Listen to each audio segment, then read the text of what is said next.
Друзья, приветствую вас на канале Словения с Хельга Вайт. Сегодня я решила записать супер полезное видео для тех, кто задумался об эмиграции и хочет переехать в Словению. Все вы наверняка уже знаете, чем хороша Словения. Горы, Альпы, отличная экология, отличные люди. Но сегодня я хочу дать как можно более полную информацию для всех тех, кто планирует переехать в Словению, чтобы вы знали, какие подводные камни, какие трудности могут вас здесь ожидать. Я написала себе список, и в этом списке получилось очень много пунктов. Наверняка не смогу все их охватить. Итак, начнем.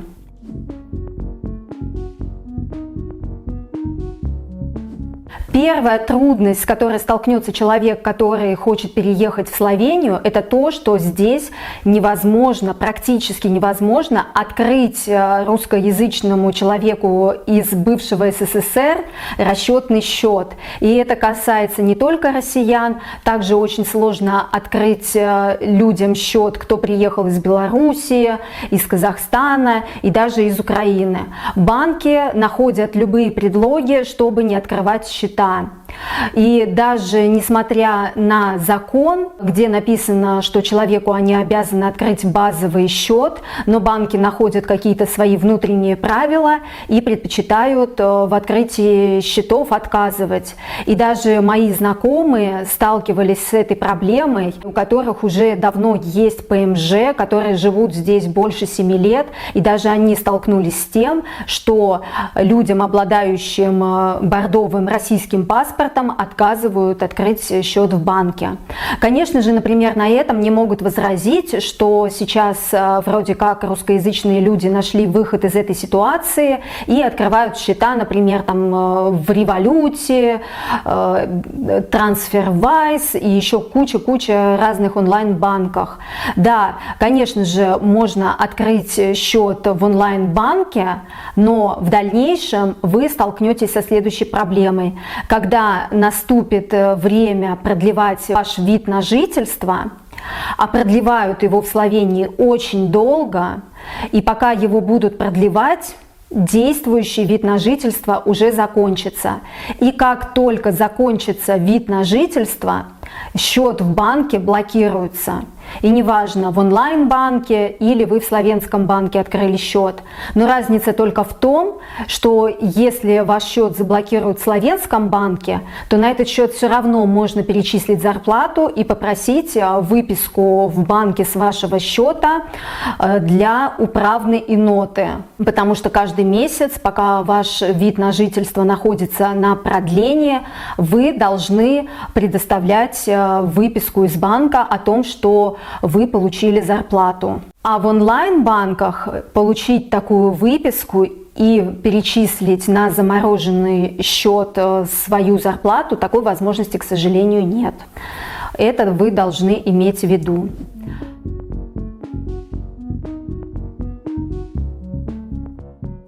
Вторым пунктом я хочу отметить, что до сих пор в Словении действует закон о воссоединении семьи через 2 года. Об этом стоит помнить. Если дети уже школьного возраста, то можно спокойно, например, их привести по учебе.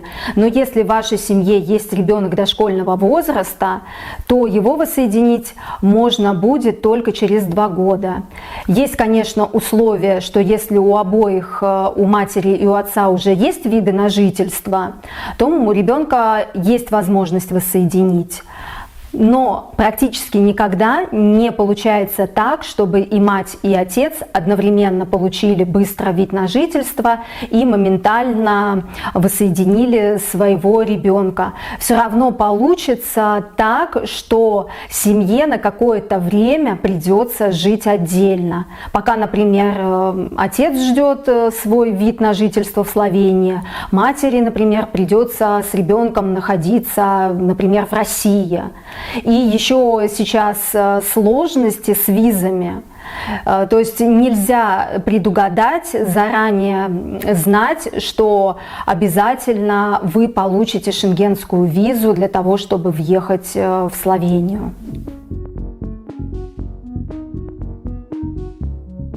Третьим пунктом я хочу отметить, что аренда недвижимости в Словении очень высокая. И хозяева не хотят сдавать русскоязычным людям. И это даже не зависит, из России, из Беларуси, из Казахстана или из Украины эти люди приехали. Мне приходилось очень часто искать для русскоязычных людей недвижимость. И, конечно же, русскоязычные люди в очереди на недвижимость оказываются в самом-самом конце. То есть сначала хозяева предпочитают все-таки сдать свое жилье местным людям, потому что это стабильность, потому что они знают, что эти люди имеют работу стабильную, они, например, граждане Словении или Евросоюза, и, конечно же, они хотят сдать именно таким людям. Они не хотят сдавать иностранцам, потому что они прекрасно понимают, какая сейчас нестабильная ситуация для иностранцев.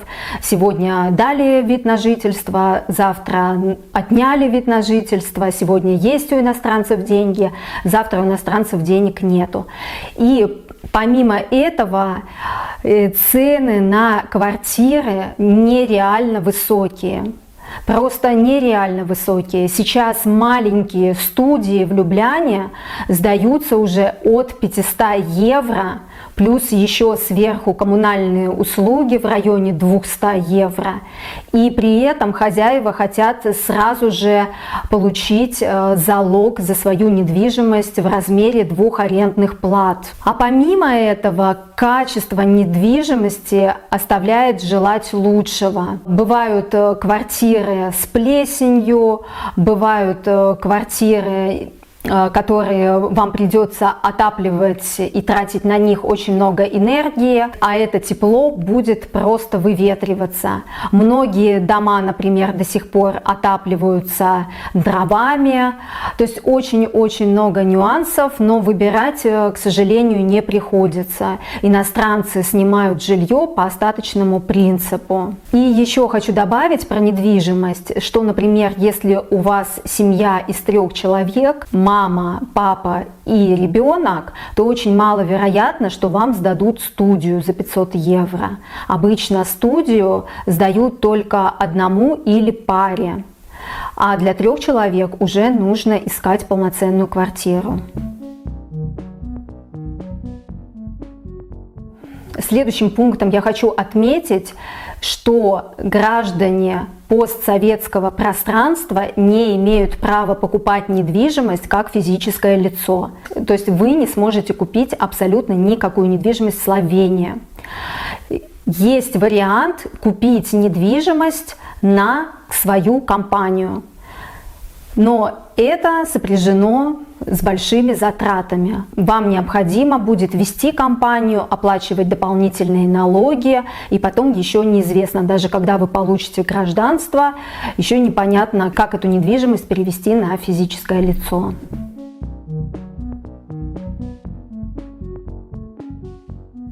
Еще хочу добавить о том, что банки еще до событий 24 февраля 2022 года очень неохотно давали кредиты русскоязычным людям. Очень сложно было получить кредит, например, даже на покупку недвижимости. А сейчас практически невозможно это сделать.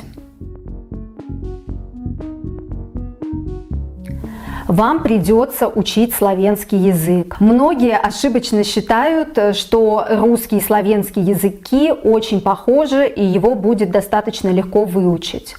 Таких людей я хочу разочаровать. Язык очень сложный.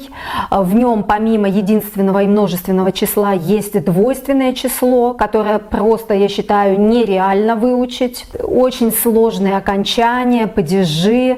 Я живу здесь 5 лет. Конечно, я худо-бедно разговариваю на славянском языке, меня все понимают, но до идеала мне крайне-крайне далеко.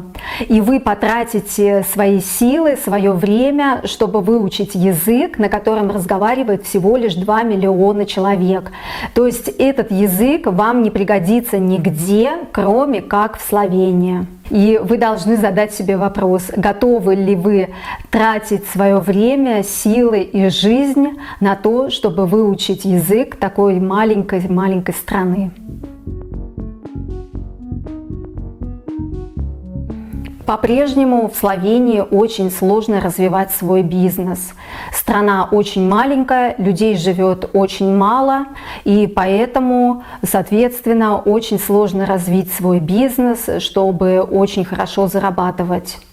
Нужно, конечно же, смотреть, чтобы ваш бизнес был международным, смотреть на целую Европу, но, к сожалению, не каждый человек может построить бизнес такого уровня. И работу найти в Словении, соответственно, тоже нелегко, потому что предпочитают, конечно же, брать местных.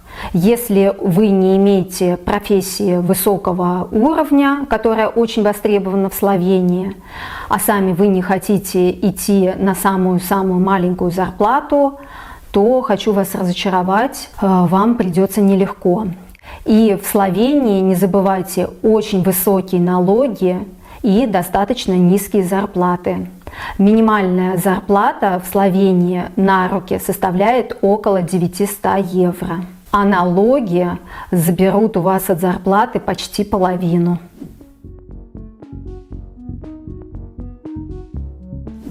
Не могу, конечно же, обойти тему гей-браков.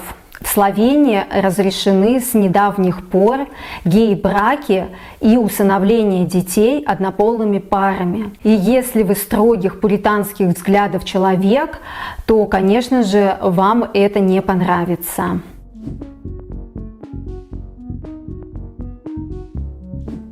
Очень тяжелая ситуация в Словении с медициной.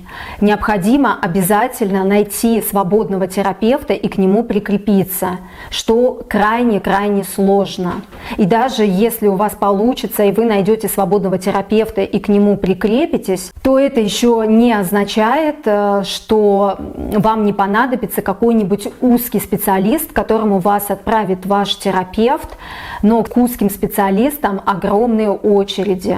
Можно ждать своей очереди не 1 год. Некоторые люди мне могут возразить, что если что-то срочное случится, то можно поехать в больницу, в приемный покой. Да, конечно, поехать можно, но в больнице вам придется просидеть в очереди минимум 5 часов. И еще хочу заметить, что в Словении никто не вызывает врача на дом, по домам врачи в Словении не ходят, я не беру в счет платные клиники и платных врачей. То есть врачи здесь из поликлиники по домам к пациентам не ходят. И если у ребенка температура 40, то скорая не приедет. Из-за высокой температуры врач и не придет, и скорая не приедет. Скорую помощь здесь вызывают в очень-очень крайних случаях. То есть, когда вопрос стоит между жизнью и смертью.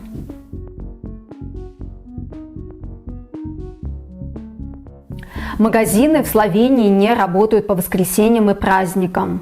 К этому вы тоже должны быть готовы. А еще в Словении очень маленький выбор вещей. Даже в обычных магазинах, как H&M и Zara, намного меньше и хуже выбор, чем в соседней Италии или Австрии. Я спрашивала у своих друзей-словенцев, почему же так это происходит. Они мне ответили, что в Словению товары доходят по остаточному принципу. Типа Словения — это Балканы, и к Балканам такое отношение, что в магазины отправляют только то, что не продалось в Италии или в Австрии.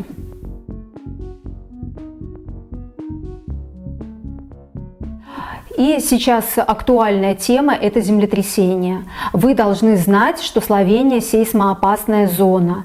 Каждый год Словению трясет. Но пока Бог миловал, все эти землетрясения были небольшими. Но, например, в 1875 году в Любляне было огромное землетрясение амплитудой 8-9 баллов, и очень многие дома попадали.